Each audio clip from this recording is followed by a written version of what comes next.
కాదువే, నేను ఒక క్వశ్చన్ అడుగుతా, నిన్ననే అరుచుకుంటా ఉన్నావు కదా, మొత్తం పర్సనల్స్ రివీల్ చేయకుండా జస్ట్ క్వశ్చన్కి ఆన్సర్ చెప్పు చాలు. ఇప్పుడు మీ ఆయన మీదనో ఎవరి మీదనో ఏదో గొడవ అయింది, కోపం వచ్చింది, నిన్ను మోసం చేసి ఏదో జరిగింది, నీ కోపం వస్తుందా లేదా? బండ బూతులు తిడతావు, కాదంటే కొట్టేస్తావు. సరేలే చెప్పినా, అవి రివీల్ చేయొద్దు నిన్నటివన్నీ. సరే, కానీ సమస్య వచ్చిందనుకో, ఎవరు చేస్తారు? ఆయనకి మళ్ళీ సమస్య వస్తే నువ్వే వెళ్తావు. పోనీ ఏదో చేసేయాలి, ఏదో పీకేయాలి, ఏదో చేసేసేయాలి అనే కోపం కూడా ఆ టైంలో నన్ను మోసం చేసినాడు అది ఇదని చెప్పి వచ్చిందనుకో, రెండు మూడు రోజుల తర్వాత ఏమనిపిస్తుంది? సరేలే ఏమైంది, ఎందుకంటే మీ ఆయనకు కానీ లేకుంటే మీ వాళ్ళకి కానీ దెబ్బ తగిలితే నొప్పి నీకు వస్తుంది. సో దానివల్ల నువ్వు ఏమీ చేయలేవు. ఎంత కోపం ఉన్నా ఆ టైంకి ఎంత చేసినా అంతే కదా. క్వశ్చన్ ఏంటంటే వీళ్ళది, మన వాళ్ళే మనల్ని ఇబ్బంది పెడుతుంటే, మనం ఇంత కష్టపడి చేస్తుంటే ఇబ్బంది పెడుతుంటే అప్పుడు ఏం చేయాలని అడిగారు. సరే, నిన్నే ఎగ్జాంపుల్గా చూపిద్దాం అనుకుంటున్నాను. నేను చాలాసార్లు కూడా చెప్పిన ఈ విషయం. ఒకప్పుడు రాక్షసులు ఉండేవాళ్ళు తెలుసా, తపస్సులు చేస్తూ ఉంటే నూనె పోసి నీళ్లు పోసి అన్నీ చేస్తూ ఉండేవాళ్ళు. అయినా కూడా వాళ్ళు తపస్సు చేసేటోళ్ళు. సేమ్ థింగ్ ఆ రాక్షసుల ప్లేస్లో ఇప్పుడు మనవి ఉన్నాయి. కోపం వస్తుంది, తట్టుకోలేం, బాధ వస్తుంది, తట్టుకోలేం, ఏదో ఒకటి చేసేస్తాం. ఆ తర్వాత మన వాళ్ళు బాధపడితే మనమే కదా బాధపడాలని మళ్ళీ సైలెంట్ అయిపోతాం. కానీ ఇక్కడ ఒకటి ఉంది చూసావా, కర్ణుడు అన్ని విద్యలు నేర్చుకొని కూడా ఆయన చేసిన తప్పుల వల్లే మతిమరుపు అన్నీ కూడా వచ్చి ఒక్కొక్కటి ఆయన విద్య ఆయనకే ఉపయోగపడలేదంట ప్రతిసారి అవసరమైనప్పుడు. సేమ్ థింగ్ ఇక్కడ ఎట్లా అంటే, మనం చేసే ప్రతి పని ఎక్కడో చేసే ఒక మాటనో ఒక తప్పునో ఏదో ఒకటి మనకే మళ్ళీ మళ్ళీ మళ్ళీ మళ్ళీ వచ్చి ఈ రూపంలోనో మనం చేసే పనుల్లో అడ్డం పడడం ఏదో ఒకటి చేస్తుంది. సో ఆ టైంలో రాక్షసులు శాపాలు ఎట్లుండేవో ఈ రోజుల్లో మనం ఒక పని ఎంత గట్టిగా ఇది చేయాలి అనుకున్నా అది మన వాళ్ళ రూపంలోనో లేకుంటే మనకున్న గుణాల రూపంలోనో అది చెడగొడుతూనే ఉంటుంది. అయినా కూడా చెయ్యాలి అనుకుంటేనే అన్నీ చేయగలరు. ఎగ్జాంపుల్ సాయినే. లాస్ట్ 3 yearsకి ఇప్పటికి చాలా నోటిదోల సాయికి, మీకు తెలియదు. చాలా ఇంత సన్నగా కనిపిస్తుందనే, చాలా నోటిదోల. కానీ ఆ పిల్లని నేను ఎందుకు ట్రస్ట్ చేస్తానంటే, మనిషిని కనుక నమ్మితే ఎంత కోపం ఉన్నా వాళ్ళు మోసం చేసేసినారన్నా కూడా భరిస్తుంది. అరే ఏం చేయకూడదు, వాళ్ళకు నొప్పి రాకూడదు అనుకుంటుంది. ఆ ఒక్క గుణం వల్ల ఆ పిల్లని నేను మంచిగా చూసుకుంటా. సో ఓపిక్గా అనింది. మనకి ఎంత ఇది చెయ్యాలి అనుకున్నప్పుడు అన్నీ వస్తాయి, అయినా కూడా నిలబడుకోవాలి అంతే. ఇప్పుడు నేను అదే అనుకుంటున్నా. మామూలుగా చెప్పు అంతే, మామూలే, నో పర్సనల్స్, నథింగ్. నీకు అంటే జాయిన్ అయ్యి ఎప్పుడైంది? 20 అంటే 3 ఏళ్ళు అయిందా? సరే అప్పుడు మామూలుగా నీ సిచ్యువేషన్ ఎట్లునింది, నువ్వు ఏం చేయాలనుకున్నావు? మళ్ళీ చెప్తున్నా, ఇక్కడ నేనేదో చేసేసిన అనేది కాదు, నన్ను పక్కన పెట్టు, నీ మానసికంగా అడుగుతున్నా. ఎందుకంటే ఎవరు ఎట్లున్నా నువ్వు మానసికంగా ఒకటి అనుకోనితే ఏది జరగదు. సో నా విషయంది పక్కన తీసేసి మామూలుగా నువ్వు ఇక్కడ జాయిన్ అయినప్పుడు నేను లేను ఎట్లా అనుకొని ఏ సిచ్యువేషన్లో జాయిన్ అయినావు? మామూలుగా రూపాయి చేతిలో లేదు అప్పుడు, కనీసం బంగారు కూడా సరిగ్గా గట్టి మాట్లాడు. ఏలే రూపాయి చేతిలో లేదు, 10 రూపాయల కాళ్ళన్నా అడుక్కునేది నేనైనా మనోహరైనా పెద్దవాళ్ళని. ఇంట్లో సరిలేదు, ఇంటి గురించి అదొక బాధ నాకు ఇప్పటికీ ఉంది. ఇంటి గురించి బాధ, అన్నీ బాధలే.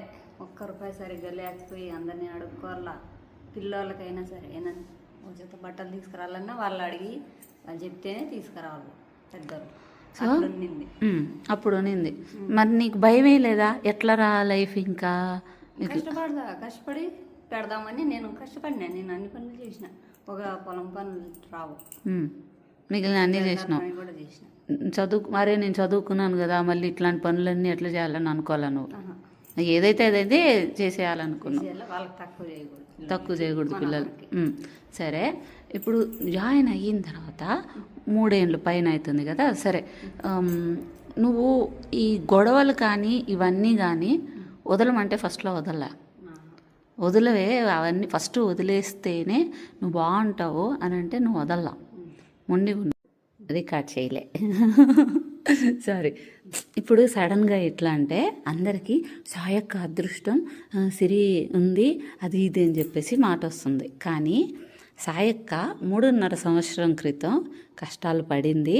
కష్టం పడినా కూడా ఒకళ్ళకి ద్రోహం చేయాలని అనుకోలే. ఎంత కోపం రాలేదు, ఒకరిని మోసం చేయలేదు. కోపం వచ్చినా ఏదో చేసేయాలి, ఇంట్లో వాళ్ళు నన్ను ఇంత క్షోభ పెడుతున్నారని అనిపించినా లేదు, మనం మంచిని ఉండాలి, మనం బాగుంటేనే అందరూ బాగుంటారు అనుకొని కష్టపడిను.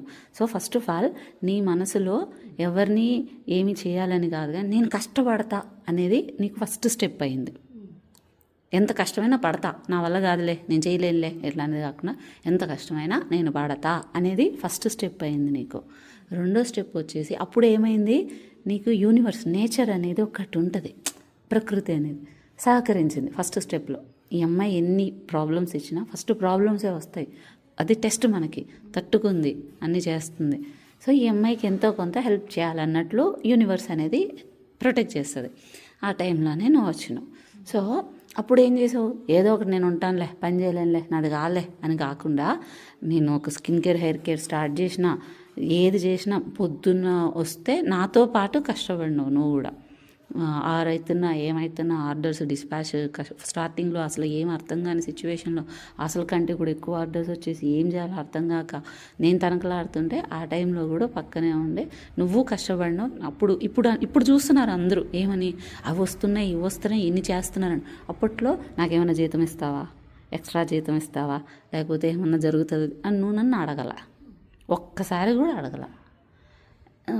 రెండోది, ఎంత కష్టం ఉన్నా ఆ కష్టం కూడా నేను ఎందుకు చేయాలా అనేది కాకుండా, అరే నేను ఎంతో కొంత చేస్తే నీకు కష్టం తప్పుతుంది, మేడంకి కష్టం తప్పుతుంది అని చేసావు.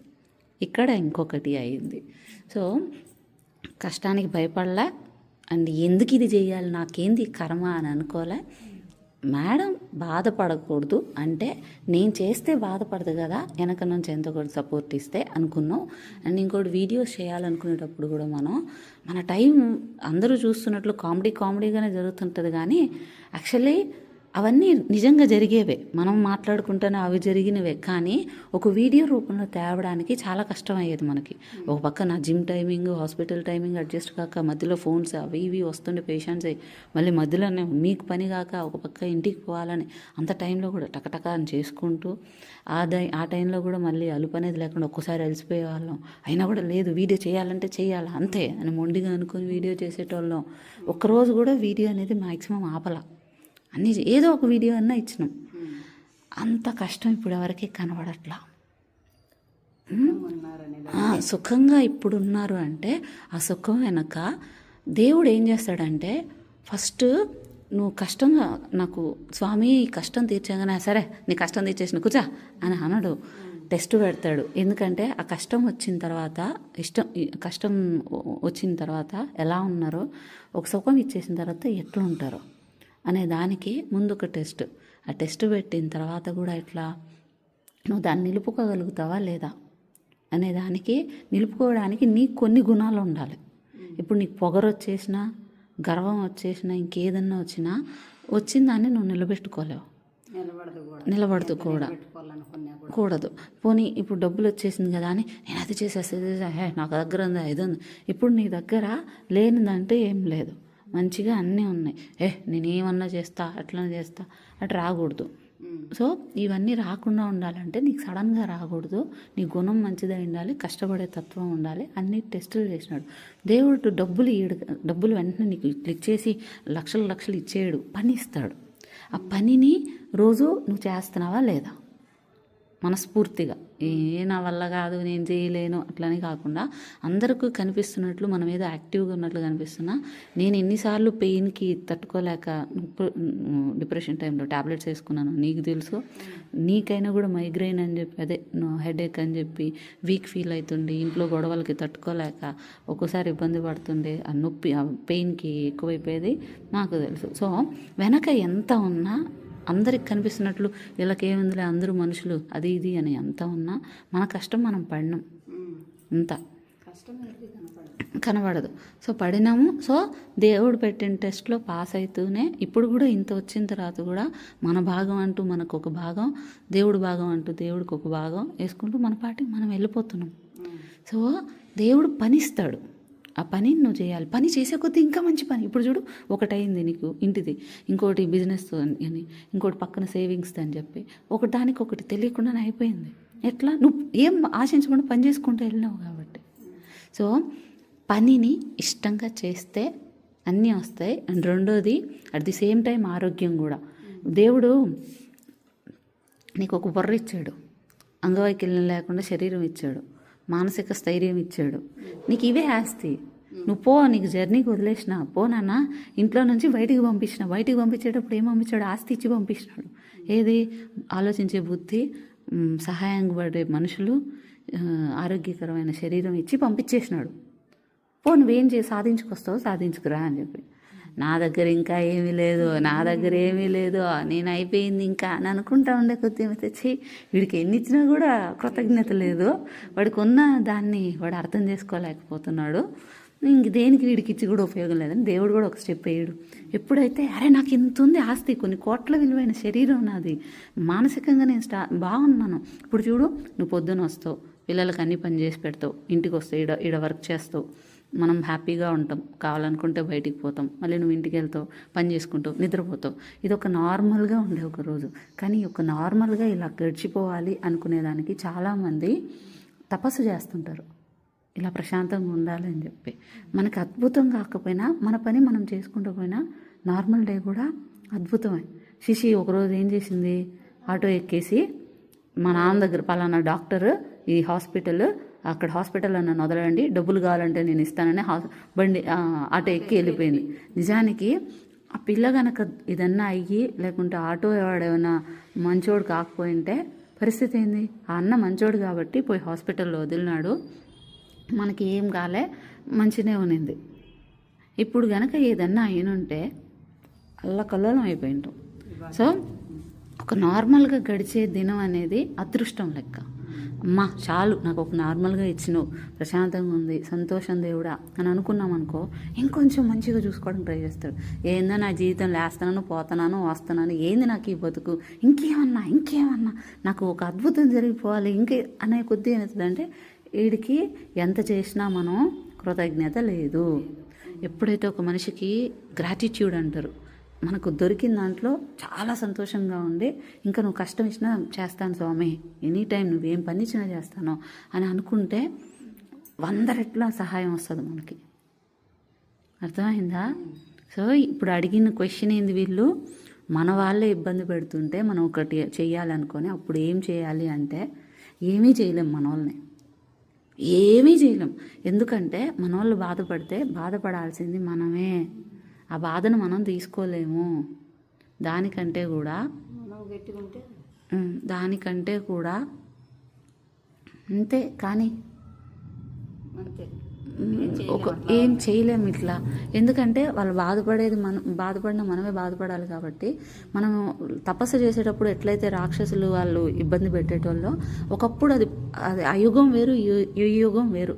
సో ఇప్పుడు రాక్షసులు ఏంటి, మనలోని చెడ్డ గుణాలు, మన మాటే టక్కన జారేయడం, మనం కొన్ని పనులు చేయడం తెలియకుండానే, తెలుసో తెలియకో, లేకపోతే మన వాళ్ళే ఎంత మంచిగా చేస్తున్నాడు, ఏమైనా మదర్ తెరిసావా ఎట్లొస్తాయి ఇట్లా అంటే మనం ఎన్ని చేస్తున్నా ఒక మాట అనేది అవతల నుంచి వచ్చేస్తుంది. అదేదో వాళ్ళు చెడ్డోళ్ళని కాదు, ఆ గుణం అనేది కలియుగం కదా, తప్పదు. మన వాళ్ళ రూపంలో మన రూపంలోనే ఇబ్బంది పెడుతుంటుంది.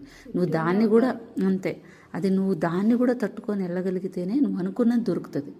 లేదు నన్ను డిస్టర్బ్ చేసినారు నేను పోనంటే, నువ్వు తపస్సు చేసేటప్పుడు ఇవే డిస్టర్బెన్సెస్ వస్తాయి. అవి టెస్టులు నీకు, నువ్వు టెస్ట్ పాస్ అవ్వాలా.